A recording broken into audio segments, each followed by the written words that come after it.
ಸರಳವಾಸ್ತು ವಿಶೇಷ ಕಾರ್ಯಕ್ರಮಕ್ಕೆ ಮತ್ತೊಮ್ಮೆ ಸ್ವಾಗತ ವೀಕ್ಷಕರೇ. ಈಗ ಸೊರಬದಿಂದ ಚಂದ್ರಪ್ಪ ಕರೆ ಮಾಡಿದ್ದಾರೆ. ಚಂದ್ರಪ್ಪ, ನಿಮ್ಮ ಪ್ರಶ್ನೆ ಏನಿದೆ ಗುರುಜಿನ್ ಕೇಳಿ. ನಮಸ್ಕಾರ ಮೇಡಮ್.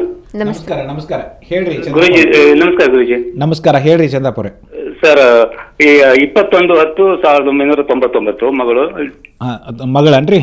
ಹೌದು ಸರ್. ಅವಳು ಎಜುಕೇಶನ್ ಹೇಗಿದೆ ಆ ದಿಕ್ಕಿನಲ್ಲಿ? 1 ಮಿನಿಟಾ. 99 ಅಲ್ಲ? 21/10/1999. ಹೌದು. ನೋಡ್ರಿ, ಅವಳಿಗೆ ಸೌತ್ ವೆಸ್ಟ್ ಅನ್ನೋದು ಅತಿ ಒಳ್ಳೆ ದಿಕ್ರಿ. ಸೌತ್ ವೆಸ್ಟ್ ಅಂದ್ರೆ ನೈಋತ್ಯ ಸರ್. ನೈಋತ್ಯ ಅತಿ ಒಳ್ಳೆ ದಿಕ್ಕು. ಅವಳು ಸ್ಟಡಿದ್ ಮಾತ್ರ ಈಶಾನ್ಯಕ್ಕೆ ಮುಖ ಮಾಡಿ ಓದ್ಬೇಕು ಅವಳು. ಈಶಾನ್ಯ? ಹೌದು, ಯಾವಾಗ್ಲೂ ಸ್ಟಡಿ ಕುಂದಿಸಿದಾಗ ಈಶಾನ್ಯಕ್ಕೆ ನೋಡ್ತಿರ್ಬೇಕು ಅವಳು. ಅಂದ್ರೆ ಮುಖ ಆ ಕಡೆ ಮಾಡಿ ಓದ್ತಿದ್ರಂದ್ರೆ ಸಾಕಷ್ಟು ಇದರಲ್ಲಿ ಅವಳು ಪ್ರಗತಿ ಕಾಣ್ತಾಳ ಈ ಒಂದು ಸ್ಟಡಿಯಲ್ಲಿ. ಮತ್ತೆ ಇದ್ರ ಜೊತೆ ಅವಳು ಮಲಿಕೊಳ್ಳುವಾಗ ಪಶ್ಚಿಮಕ್ಕೆ ತಲೆ ಇರ್ಲಿ ಅವ್ರದ್ದು. ಇದರಲ್ಲಿ ಸಾಕಷ್ಟು ನೀವು ಅಂತಾರಲ್ಲ, ಅದರಲ್ಲಿ ಇವತ್ತು ನೋಡ್ರಿ, 40 ಮಾಡ್ತಿದ್ರೆ 60 ಮಾಡ್ತಾರ, 60-65 ತನ ಬರುತ್ತೆ. 60% ಮಾಡ್ತಿದ್ರು ಅಂತಂದ್ರೆ ಅವಳು 80-85 ತನ ಬರುತ್ತೆ. ಅಂದ್ರೆ ನನ್ನ ಸರಳ ವಾಸ್ತುದಿಂದ ಈ ದಿಕ್ಕು ಮತ್ತು ಮಲಿಕೊಳ್ಳುವಂಥದ್ದು ಎರಡೂ ಫಾಲೋ ಮಾಡಿದ್ರೆ 20-25% ಅವ್ರು ಇನ್ಕ್ರೀಸ್ ಮಾಡ್ಲಿಕ್ಕೆ ಸಾಧ್ಯ ಐತಿ. ಹೌದು, ಈಶಾನ್ಯಕ್ಕೆ ಬಹಳ ಲಕ್ಷ ವಹಿಸ್ರಿ. ಯಾಕಂದ್ರೆ ಇನ್ ಜನರಲ್ ಆಗಿ ಏನ್ ಮಾಡ್ತಾರ, ಉತ್ತರಕ್ಕೆ ಪೂರ್ವಕ ಓದ್ಲಿಕ್ಕೆ ಕುಂದಿರ್ತಾರೆ ಏನ್ರಿ. ಅದಕ್ಕಿಂತ ಈಶಾನ್ಯಕ್ಕೆ ಸ್ವಲ್ಪ ಇದು ಮಾಡಿಬಿಡ್ಲಿ, ಸಾಕಷ್ಟು ಪ್ರಗತಿಯನ್ನು ಕಾಣ್ತಾರೆ. ಈಗ ಪ್ರೇಮ ಹಾಸನದಿಂದ ಕರೆ ಮಾಡಿದ್ದಾರೆ. ಪ್ರೇಮ, ನಿಮ್ಮ ಸಮಸ್ಯೆ ಏನಿದೆ ಗುರುಜಿನ್ ಕೇಳಿ. ಹಲೋ. ಹೇಳಿ. ನಮ್ಮನೆಯವ್ರ ಹೆಸರು ಶೇಖರ್ ಅಂತ. 16/8/54 ಇಸ್ವಿ ಸೋಮವಾರ ಬೆಳಗ್ಗೆ 10:10 ಏನ್ರಿ ಅವ್ರದ್ದು ಎಷ್ಟು ಡೇಟ್ ಆಫ್ ಬರ್ತ್? 16/8/54. 16/8/54 ಸೋಮವಾರ ಬೆಳಗ್ಗೆ. ಈಗ ಮನೆಯನ್ನ ಅವರ ನಡೆಸ್ತಾರಲ್ರಿ? ಹೌದು ಸರ್, ಅವ್ರದ್ದು. ಹೌದಲ್ಲ? ಓಕೆ. ನೋಡ್ರಿ, ಅವರಿಗೆ ಆಗ್ನೇಯ ಅನ್ನೋದು ಒಳ್ಳೆ ದಿಕ್ಕು ಅಥವಾ ಪೂರ್ವನು ಸಹಿತ ಒಳ್ಳೆ ದಿಕ್ಕು. ಉತ್ತರಕ್ಕೆ ಬಾಗ್ಲಿದೆ ಸರ್. ಉತ್ತರಗೆ ಏನ್ ತಪ್ಪಿಲ್ರಿ, ಅದು 70% ಒಳ್ಳೆ ರಿಸಲ್ಟ್ ಕೊಡುವಂತದ್ದು. ಹಿಂಬಾಗ್ಲು ಪೂರ್ವಕ್ಕಿದೆ, ಇರ್ಲಿ. ಬಟ್ ಉತ್ತರ ಐತಲ್ಲ ಒಳ್ಳೆ ದಿಕ್ಕದು. ಉತ್ತರಕ್ಕಿಂತ ಮತ್ತೆ ಪೂರ್ವ ಇನ್ನಷ್ಟು ಹೆಚ್ಚಿಗೆ ರಿಸಲ್ಟ್ ಕೊಡುವಂತದ್ದು. ಅಂದ್ರೆ ಉತ್ತರ ಈಗ ನಿಮಗೆ 70% ಕೊಡ್ತಿದ್ರೆ ಪೂರ್ವ ಐತಲ್ಲ 90% ರಿಸಲ್ಟ್ ಕೊಡುವಂತದ್ದು.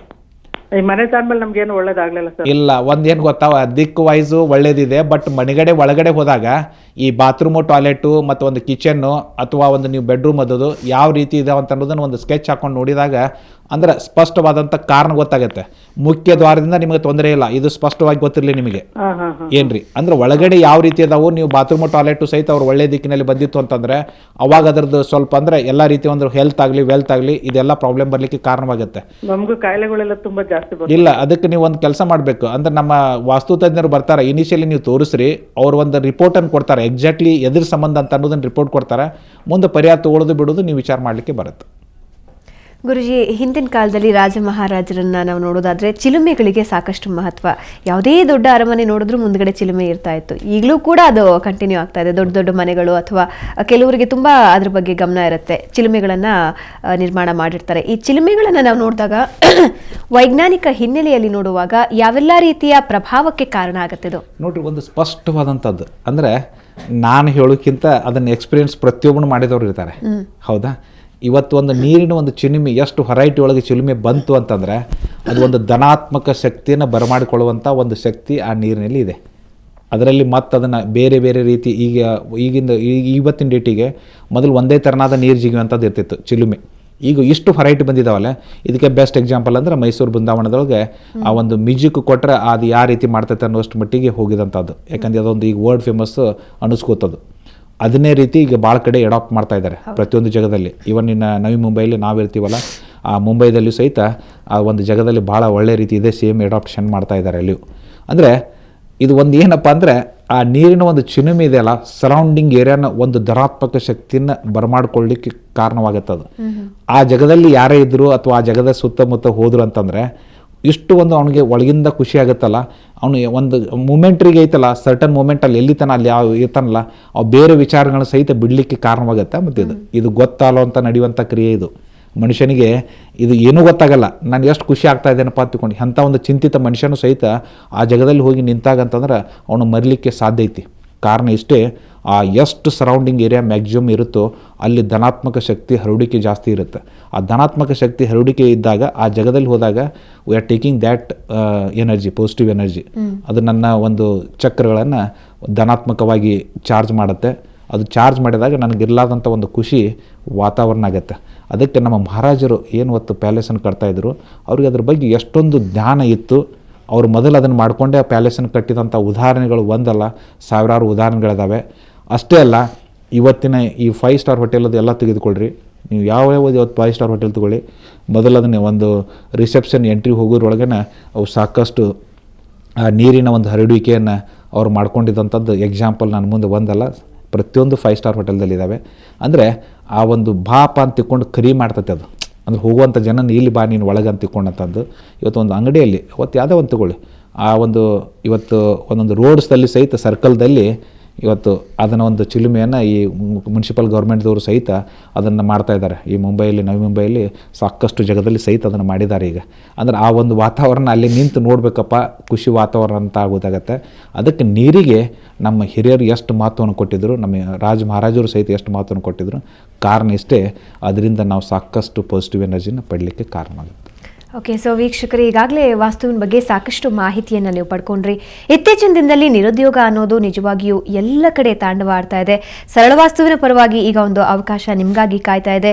ನೀವೇನಾದರೂ ಸರಳ ವಾಸ್ತುವನ್ನು ಕಲಿತು ಅವ್ರ ಜೊತೆ ಕೆಲಸ ಮಾಡಬೇಕು ಅಂದ್ಕೊಂಡ್ರೆ ನೀವು ಅವ್ರನ್ನ ಸಂಪರ್ಕಿಸಬೇಕಾದಂತಹ ದೂರವಾಣಿ ಸಂಖ್ಯೆಯನ್ನು ನೋಟ್ ಮಾಡ್ಕೊಳ್ಳಿ.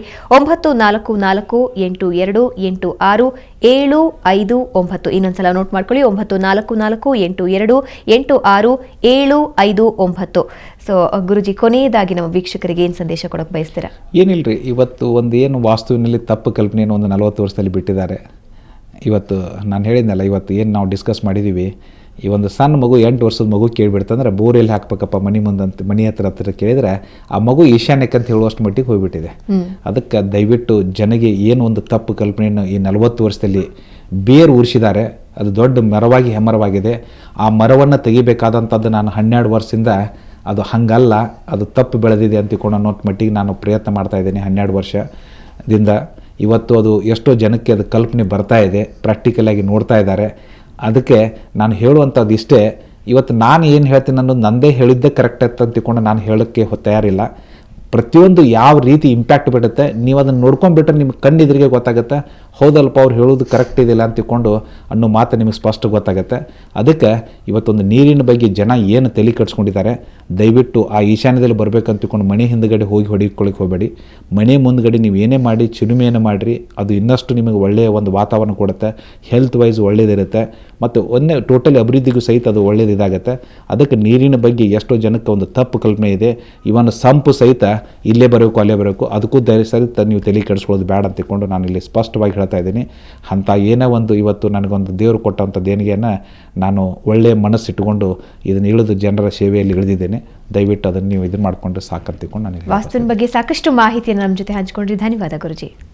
ನಮಸ್ಕಾರ ವೀಕ್ಷಕರೇ, ಇದು ಇವತ್ತಿನ ಸರಳ ವಾಸ್ತು. ಕ್ಷಣ ಕ್ಷಣದ ಸುದ್ದಿಗಾಗಿ ನೋಡ್ತಾ ಇರಿ ಸುವರ್ಣ ಸುದ್ದಿವಾಹಿನಿ.